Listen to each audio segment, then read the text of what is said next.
Hey everybody, it is July 3rd, about 10 o'clock in the morning, and we're going to take a little stroll around the yard and see what kind of flowers we have in bloom right now. We should be pretty much at peak flower.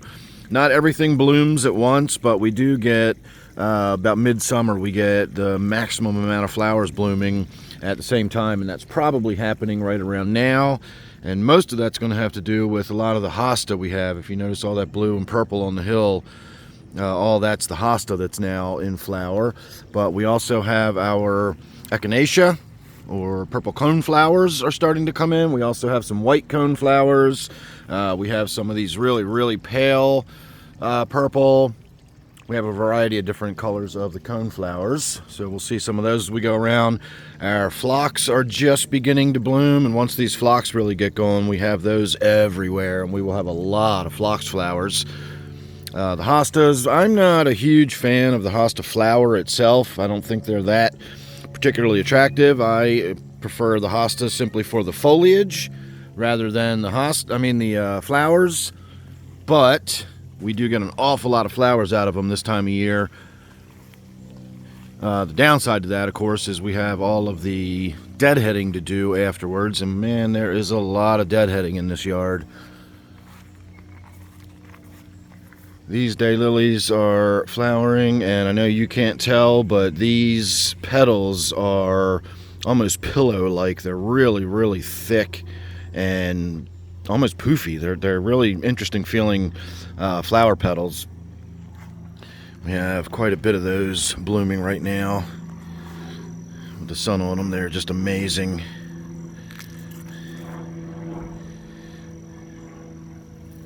Absolutely love these. Our hydrangeas are blooming. We've got a few last remaining foxglove going. We'll probably get a few more foxglove. They'll sort of rebloom as the season goes on, but not very much. We'll get a few little oddballs.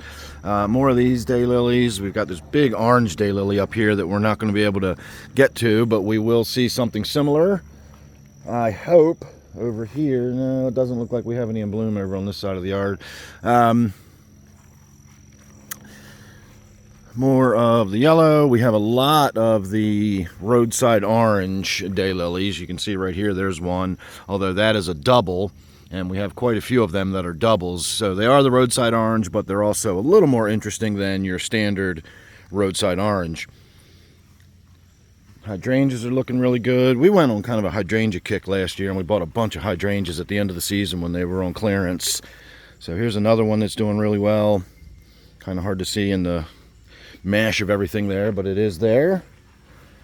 Over here we have our rudbeckia, which is Maryland state flower. That's what these are. These are colloquially known as black-eyed Susans, but they are rudbeckia. We have more of the echinacea coneflower. Lots of stuff going on over here. We got some dahlia that's starting to bloom. Our wild impatiens are starting to bloom. Our black and blue salvia is starting to bloom. I really like this black and blue salvia. It's a really neat looking plant. You can see it looks almost black while it's still in bud form, but then when it opens up, it's actually a vibrant blue, hence the name black and blue.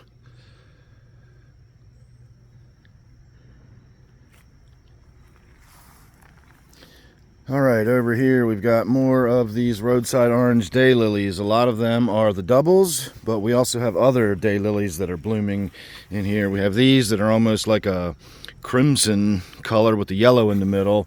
A lot of those have passed already. It's a problem with the daylilies, they don't last very long. So more phlox. These phlox always confuse me. I always think that this hydrangea has a weird purple flower on it, and it's not. It's the phlox. That hydrangea looks all wilted. That's just because the sun's beating on it right now. Once it gets back into the shade, it'll stand right back up. Oh, let's see what else we got going on. Obviously, more of the roadside orange daylilies. And when you look back across the yard like this, you get more of a view of, the whole hillside covered with flowers and everything, especially when the little bit of sun that we get here in the yard gets on it. The sun tracks across the south, and that is the south. And so you can see we really don't get a whole lot in the way of sunshine coming down through the trees. At midsummer, the sun is high enough in the sky that we actually will get some sun during the day as it passes through this area here. But you can see it's already behind this tree, and as it goes down in the afternoon, it'll be behind those trees. And so that's kind of it for the sun today. I say all the time that we get very, very little sun in the yard. This is the sunny spot, and it's for a few hours during the day, and then it's back into shade. So we do not get very much in the way of sun. But we do all right with the flowers, as long as you don't mind the shade flowers. And we don't. We like the hostas and the daylilies and hydrangeas and all sorts of stuff. Oh, here's some of those big orange ones. This is like the one up on the hill I said we wouldn't be able to get to because it was too far up on the hill. These things are just massive. More of these pretty yellow ones. These are almost like a lemon cream. These are actually smaller than those other ones. These don't have those big poofy petals on it, so these are something different. Likewise, this is something different. These little orange ones, these are doubles as well. Really pretty daylily there. These are even another. These aren't the same red ones we saw. These actually have those really poofy sort of petals as well. So that is another daylily. And just little odds and ends starting to come in here and there. Got this fuchsia that's beginning to bloom. Let's see. There's no point really in going over the top side. Yeah, we'll go around over the top side. We got a few things we can see up there. Got some bee balm blooming.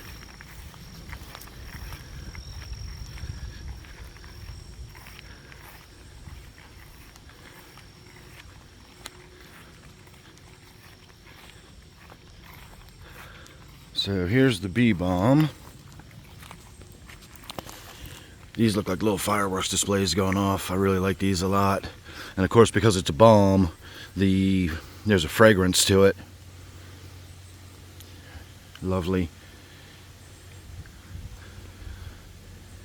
So we do have some of these that are red, and we also have a few bee balm that are like a raspberry color, and I don't see any. I think that might be one right there.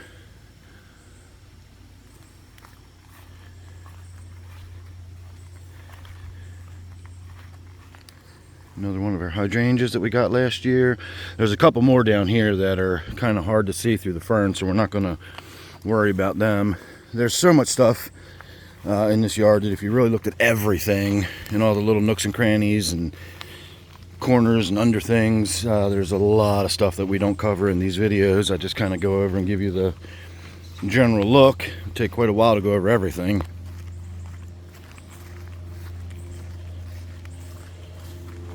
Got these two hydrangeas on clearance this summer.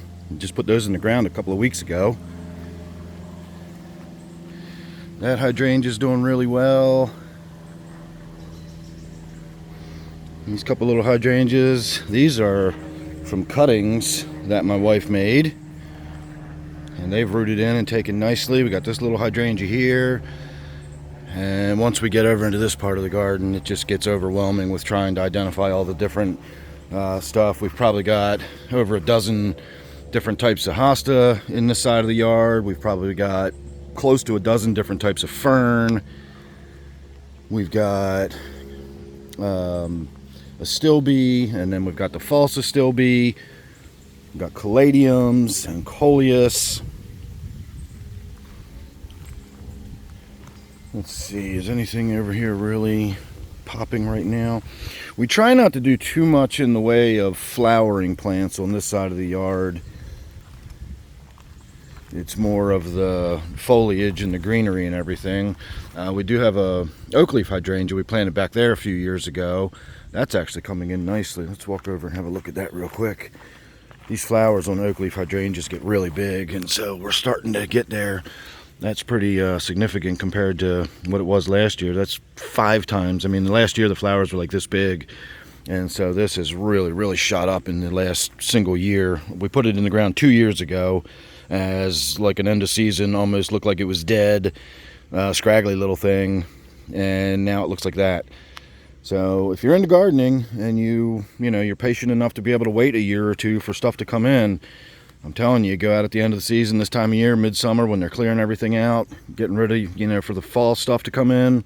You get some really good deals on some stuff that might look like it's dead or look like it's gone, but you get it in the ground and it'll come back next year and you will get all sorts of stuff. We buy a lot of our stuff at the end of season when it's on clearance, and then again, we may not get to enjoy it that summer, but it'll be here next year. We've been working on this garden for 25 years now, so it just keeps going, keeps getting there. So this year, I think we've already sort of started expanding the trail down here, and I think we're going to I say we, my wife is the one that does most of the work over here. I do help a little bit, but she's the one that really does most of the stuff over on this side of the yard. But we're going to work on kind of finishing out this little area right here, and that'll be the bottom end of the garden. And then we are considering expanding up that way just so there's less grass to have to mow and all that stuff. We don't really do anything with the yard over there anyway, so why not make it into more garden beds. We're really going to have to get in here and start dividing up all of our microhostas. These are all microhosta, but I mean, look at how many of these there are. We need to get in and divide them. You can see how tiny, like that's it. That's full flower. This is as big as these little hostas get. So we got a bunch of them. We have a lot of them through here, and I really like this hosta too. And we got Japanese painted fern. We have autumn fern. This is a really beautiful autumn fern right here.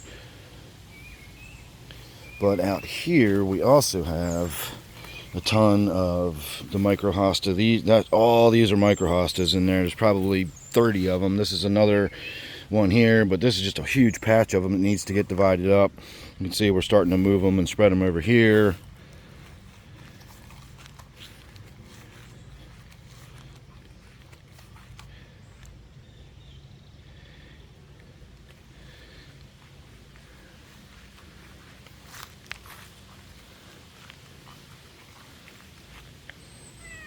Meow. Meow. Squeaker saying hello. So I think my wife is pretty much done with the planters and getting all of her, she does a lot of summer baskets and planters and stuff. I think we're done with those for the year. This area, you'll notice I sort of stopped cutting the lawn right here at this line. We have thrown wildflower seeds all through there down on that hill. And once again, if I don't have to mow it, it's not like we have, volleyball competitions out here or something, and I need the yard space. So if we can just make that into like our little sort of wildflower area, we're hoping within, a year or two, that's just going to be all just wildflower area down there. A few planters on the front porch, that sort of thing, no big deal. I'm still working on my generator, so that'll get put away in a day or two once I get the battery sorted out. It's on the way in the mail. And look, Fat Sassy's even out in the backyard. And so you get an idea what I mean by, my wife does these planters and puts them out and about all over the place. And so we've got lots and lots of stuff going on back here. So, all right, everybody, that was your walk around the yard for the day. And maybe in a week or so, we'll get out here and we'll do one more before the season starts really winding down in earnest. So thanks for watching, and I will see you real soon on the next one.